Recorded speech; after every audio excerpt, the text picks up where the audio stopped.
เป็นตัวกราบพระทำวัดเช้าครับมุกราบพระพร้อมกันครับกราบกราบ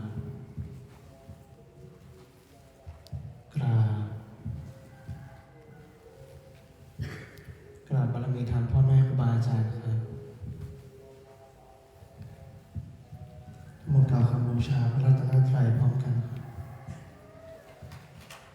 อิมินาสการะพุทธังอภิปูชยามะอิมินา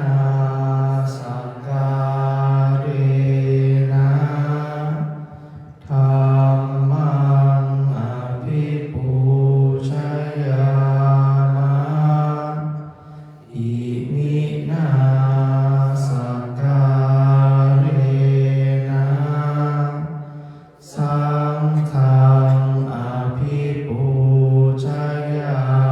มะอะระหังสัมมาสัมพุทโธภะคะวาพุทธังภะคะวันตังอภิวาเทมิสวากขาโตภะคะวะตาธัมโมธัมมังนามัสสามิสุปฏิปันโนภะคะวะโตสาวกสังโฆสังฆังนะมามิเปิดหนังสือหน้าที่สี่อันธรรมยังพุทธัสสะภะคะวะโตปุพพภาคณมการังการุมาเสนะโมตัสสะภะคะวะโตอะระหะโตสัมมาสัมพุทธัสสะนะโมตัสสะภะคะวะโตอะระหะโตสัมมาสัมพุทธัสสะนะโมตัสสะภะคะวะโตอะระหะโตสัมมาสัมพุทธัสสะพุทธังสารนังคัจฉามิธัมมังสารนังคัจฉามิสังฆังสารนังคัจฉามิทุติยมปิพุทธังสารนังคัจฉามิทุติยมปิธัมมังสารนังคัจฉามิทุติยมปิสังฆังสารนังคัจฉามิตติยมปิพุทธังสารนังคัจฉามิตติยมปิธัมมังสารนังคัจฉามิตติยมปิสังฆังสารนังคัจฉามิธรรมที่พระพุทธเจ้าทรงแสดงไว้เพื่อประโยชน์ของสัตว์โลกเป็นธรรมที่เห็นได้ยากยิ่งสำหรับธรรมที่จะกล่าวต่อไปนี้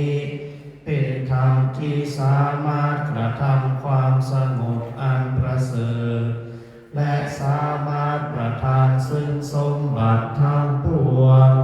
เป็นเครื่องสงบเหตุร้ายทั้งปวงเป็นเครื่องป้องกันมนุษย์และยักษ์เป็นเครื่องระงับความตายก่อนกำหนดเวลาเป็นเครื่องขจัดความเศร้าโศกและโรคเป็นเครื่องย่ำยีกำลังของข้าศึก เ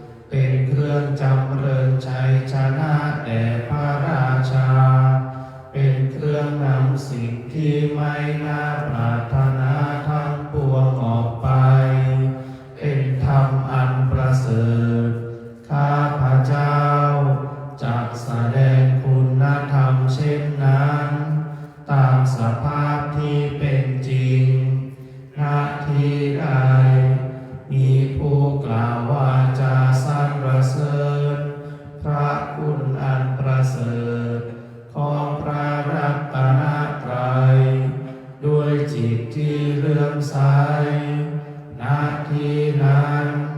ความสุขความสบายและความสวัสดีย่อมมีแก่ผู้นั้นตลอดกาลทุกเมื่อเปิดหนังสือไปหน้าที่8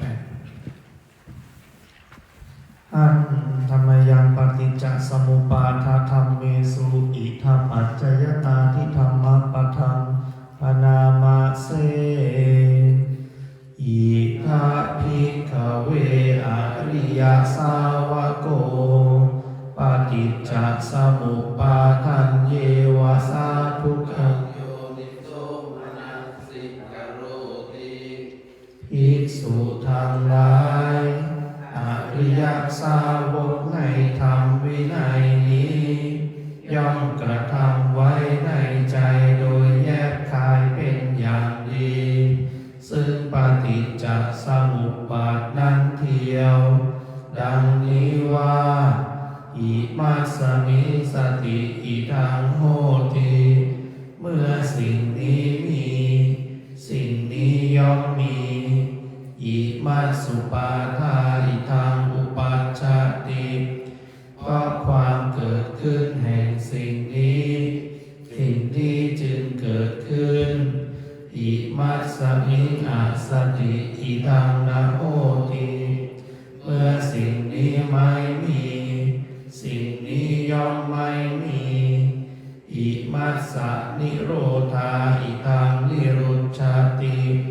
เพราะความดับไปแห่งสิ่งนี้สิ่งนี้จึงดับไปยะทิทังได้แก่สิ่งเหล่านี้คืออวิชชาปัจจยสังขาราเพราะมีอวิชชาเป็นปัจจัยจึงมีสังขารทั้งหลายสังขาราปัจจยวิญญาณังเพราะมีสังขารเป็นปัจจัยจึงมีวิญญาณวิญญาณปัจจยานามรูปังเพราะมีวิญญาณเป็นปัจจัยจึงมีนามรูปนามรูปปัจจยาสาลายะนังเพราะมีนามรูปเป็นปัจจัยจึงมีสาลายตนะสาลายตนะปัจจยาภัสโสเพราะมีสาลายตนะเป็นปัจจัยจึงมีผัสสะผัสสะปัจจยาเวทนาเพราะมีผัสสะเป็นปัจจัยจึงมีเวทนาเวทนาปัจจยาตัณหาเพราะมีเวทนาเป็นปัจจัยจึงมีตัณหาตัณหาปัจจยาอุปาทานังเพราะมีตัณหาเป็นปัจจัยจึงมีอุปาทานอุปาทานาปัจจยาภโวเพราะมีอุปาทานเป็นปัจจัยจึงมีภพภาวะปัจจยาชาติเพราะมีภพเป็นปัจจัยจึงมีชาติชาติปัจจยาชรามรณังโสกปริเทวทุกขโทมนัสสุปายาสาสัมภวันติเพราะมีชาติเป็นปัจจัยชรามรณะโสกปริเทวทุกขโทมนัสอุปายาสาทั้งหลายจึงเกิดขึ้นครบถ้วนเอวะเมตัสสะเกวะลัสสะทุกขคันธัสสะนิพุทธโยโหติความเกิดขึ้นพร้อมแห่งกองทุกข์ทั้งสิ้นนี้ย่อมมีด้วยอาการอย่างนี้อวิชชายตเววะอาเสสะวิราคะนิโรธาสังขาระนิโรโธเพราะความคลายดับไปโดยไม่เหลือแห่งอวิชชานั้นเทียวจึงมีความดับแห่งสังขาร